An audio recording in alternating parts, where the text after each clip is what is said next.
अस्सलाम वालेकुम दोस्तों, आपका दोस्त मोहम्मद आसिफ। उम्मीद करता हूँ कि मेरे सारे भाई और दोस्त खैरियत से होंगे। क्रिप्टो और बिटकॉइन के आज की अपडेट के साथ मैं आपके सामने हाजिर हूँ।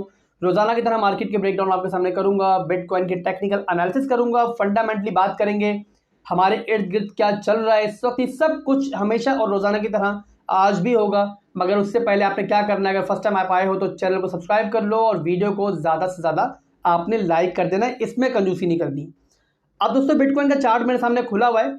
मैं ज़्यादा आपका टाइम नहीं लूँगा चार्ट्स की तरफ जाने में और टेक्निकल एनालिसिस करने में, बट दो तीन बहुत इंपॉर्टेंट पॉइंट्स हैं वो मैं आपको क्लियर करना चाह रहा हूँ, आपसे शेयर करना चाह रहा हूँ। एक सवाल मेरे टेलीग्राम के चैनल पर भी और हमारे कमेंट सेक्शन में बहुत ज़्यादा हो रहा है कि मिसाल के तौर पर लोग कैसे कैसे सवाल करते हैं, आप सुन के हैरान भी हो जाएंगे कुछ लोग, कि सर ये बताएं कि बिटकॉइन जो है 30,000 पर दोबारा कब जाएगा, या बिटकॉइन जो है 1 लाख पर दोबारा कब जाएगा, या सर ये बता दें कि फलां कॉइन जो है वो $50 कब होगा। यार अक्सर लोग मुझसे अब ये सवाल कर रहे हैं पंप होने के बाद कि सर यहाँ से डंप कब होगा, यानी कि जब वो डंप हुआ तो किसी को याद नहीं आया, अब पंप हो रहा है तो सब हर को मुझसे सवाल कर रहा है कि डंप कब होगा। दोस्तों आपको देखिए, ये बहुत छोटी मिसाल में दे रहा हूँ, ऐसी बहुत सारी मिसालें हैं कि अगर मैं आपको बताने बैठूंगा तो शायद पूरा दिन निकल जाएगा। इस टाइप की जो जहनी कैफियत है, इस टाइप के सवालात ये जाहिर करते हैं कि आपको मार्केट के बारे में कुछ आइडिया नहीं है, आपको इसे समझनी है और अब समझ जानी है। अभी इसमें टाइम ज़्यादा नहीं लगाना है, वरना आप नुकसान उठाओगे कि मार्केट को कंट्रोल कोई नहीं कर सकता। ये क्रिप्टो मार्केट हमसे बहुत बड़ी है, हम इसको प्रिडिक्ट कर सकते हैं, हम ये कह सकते हैं कि यार इस चीज़ के चांसेस हैं। हम ये नहीं बोल सकते कि यही होगा या फिर यही होने वाला है, ऐसा पॉसिबल नहीं है। अगर ऐसा पॉसिबल हो तो मैं यहाँ पर क्या कर रहा हूँ आपके सामने, भाई मुझे तो तमाम जायदादें वगैरह बेच के बोरिया बिस्तर समेट के मार्केट में लगा देना चाहिए और 1 का 2, 2 का 5, 5 का 10 कर लेना चाहिए और फिर कोई विला खरीद के वहाँ पे अयाशी से ज़िंदगी गुजारनी चाहिए। मेरा क्या काम है आप दोस्तों के बीच में? आपको दोस्तों समझना होगा कि मैं क्या इस क्रिप्टो मार्केट में, एलन मस्क भी जो है ना, वो ये नहीं बता सकता कि कौन सा बॉटम है। अगर उसको बॉटम पता होता ना एलन मस्क को या फिर सीजी को, जो बाइनेंस का चेयरमैन है, तो कभी 45,000 की रेंज में बाइंग नहीं करते। अगर उनको आइडिया होता कि बिटकॉइन ने ज़्यादा से ज़्यादा इतना ही डंप करना है तो वो क्यों 45,000 की रेंज में बाइंग करेंगे, क्यों वो 40,000 की रेंज में बाइंग करेंगे? भाई वो बॉटम पे जाके बाय करेंगे और जहां से वो बाय करेंगे वो आखिरी बॉटम होना चाहिए। ऐसा नहीं होता है।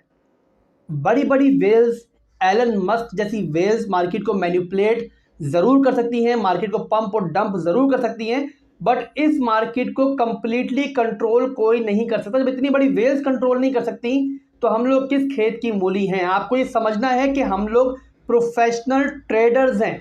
मैं भी एक प्रोफेशनल ट्रेडर हूं।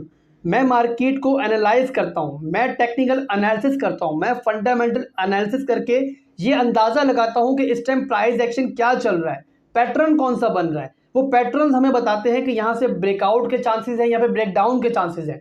उसके बाद भी जब तक ब्रेकआउट या फिर ब्रेकडाउन नहीं मिलता, हमें भी कंफर्म नहीं मालूम पड़ता कि मार्केट का नेक्स्ट मार्केट में क्या होने जा रहा है।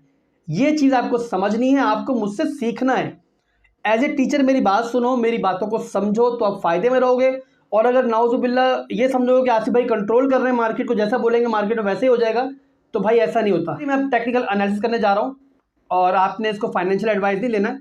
तो मार्केट में जो सिस्टम चल रहा है, जो नज़र आ रहा है वो बता रहा हूँ। और अल्हम्दुलिल्लाह अभी तक के हमारे तमाम एनालिसिस जो है वो काफ़ी हद तक एक्यूरेट जा रहे हैं। मार्केट को हम मार्केट की तस्वीर खींच रहे हैं, मार्केट वैसा ही बिहेव कर रही है।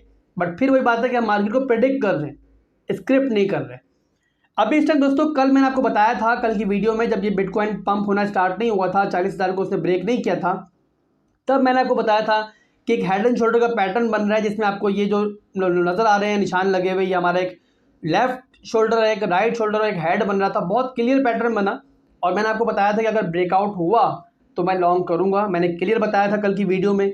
और अगर किसी वीडियो नहीं देखी तो वो जाके दोबारा देख सकता है कि उसमें क्लियर मैंने बताया आपको कि अगर ब्रेकआउट यहाँ से हुआ, ये बुलिश पैटर्न बन रहा है जिसमें ब्रेकआउट नॉर्मली करता है और जब ब्रेकआउट हो जाएगा हम ट्रेड लेंगे, मैंने क्लियर बताया था। उसके बाद मैंने ये भी बताया था कि अगर ये हमारा पैटर्न फेल होता है और बिटकॉइन डंप करता है तो वो कौन सा ऐसा पॉइंट होगा जहां मैं बाइंग करूंगा। यानी कि आसिफ भाई ने आपको अपना सारा एक्सपीरियंस निचोड़ के बता दिया कि मैं ट्रेडिंग इस मार्केट में कैसे कर रहा हूँ। मुझे ब्रेकआउट मिला दोस्तों और फौरी तौर पे आपको पता है कि मैंने जो है लॉन्ग किया था। जिन दोस्तों ने मुझे फॉलो किया होगा, अच्छा प्रॉफिट कमा लिया होगा। ये ट्रेड मैंने अपने टेलीग्राम के चैनल पे फौरी तौर पे दी। आपको नज़र आ रहा होगा हमारे तमाम तीनों टीपीज जो हैं अल्हम्दुलिल्लाह कल रात में हिट हो गए थे। बिटकॉइन ने बहुत एक ज़बरदस्त बाउंस बैक किया और उसकी वजह थी हमारे फंडामेंटल्स जो मार्केट में अचानक चेंज हुए। जो रशिया और यूक्रेन की एक मीटिंग हुई जिसमें रशिया और यूक्रेन दोनों ने इस बात पर इत्तेफाक किया कि जंग चाहे जारी रहे बट हमारी बातचीत नहीं रुकनी चाहिए। और उसके बाद काफ़ी पॉजिटिव डेवलपमेंट्स हुई हैं, जिनमें एक जो है ईबे की तरफ से आई हमारे पास न्यूज़ कि उसने भी जो है क्रिप्टो को as a payment option accept करने का इंडिकेशन दे दिया। बड़ी बड़ी खबरें थी। और जब इतनी गंदगी के बाद, इतनी बेरिश न्यूज़ के बाद ये बारिश के 2-3 कतरे पड़ते हैं ना, तो मार्केट रिएक्ट करती है, जो आपको कल करती हुई नजर आई। और मार्केट ने अपनी स्ट्रॉन्ग जो रेजिस्टेंस थी हमारा 40K से लेके 42.5 तक का एरिया, वो ब्रेक किया बहुत अच्छे वॉल्यूम के साथ। और इस वक्त जो है अपनी रेजिस्टेंस के ऊपर ही बैठा हुआ है बिटकॉइन। अब यहाँ पर दोस्तों सिनेरियो आपको थोड़ा समझना है। पहले मैं आपको इस हेड एंड शोल्डर के पैटर्न के बारे में बता दूं कि इसके हिसाब से, इस पैटर्न के हिसाब से बिटकॉइन कितना पंप करना चाहिए था और अभी कितना हो चुका है। हमेशा दोस्तों जब भी बिटकॉइन का आपका जब ये हेड एंड शोल्डर पैटर्न बनता है तो हम इसका साइज लेते हैं, इसकी नेक लाइन तक कि क्या साइज बन रहा है। और ये हमारे सामने आ चुका है, तकरीबन जो है 14% आप लगा लो अंदाज़ा कि 14% इसके पैटर्न के हिसाब से बिटकॉइन को पंप होना चाहिए था। और जिसमें से भी मैं अगर दिखाऊँ आपको, तो अगर ये 14% पंप करता है ये पैटर्न, तो तकरीबन आपका वही एरिया बन रहा है जो हमारी स्ट्रॉन्ग रेजिस्टेंस है 46,200 का एरिया।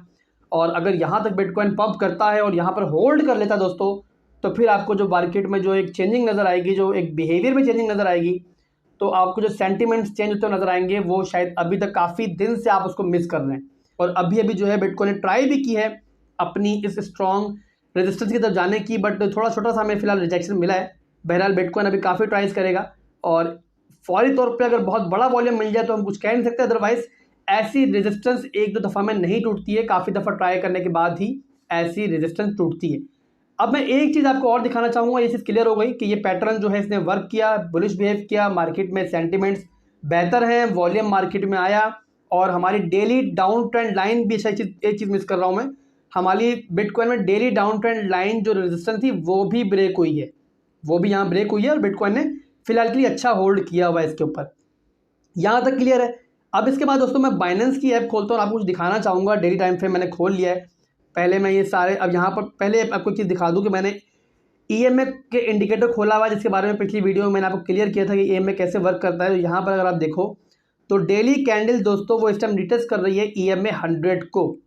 और अगर आज की हमें डेली कैंडल इसके ऊपर मिल जाती है, जो कि हमें लास्ट डंप में भी नहीं मिली थी, जब लास्ट टाइम बिटकॉइन पंप हुआ था 45,821 तक गया था, उस वक्त भी इसी लाइन को, इसी EMA को बिटकॉइन ने रिटेस्ट किया था और बुरी तरीके से रिजेक्ट होके बिटकॉइन कहाँ तक डंप हुआ था ये आपको पता ही है, मुझे बताने की ज़रूरत नहीं है।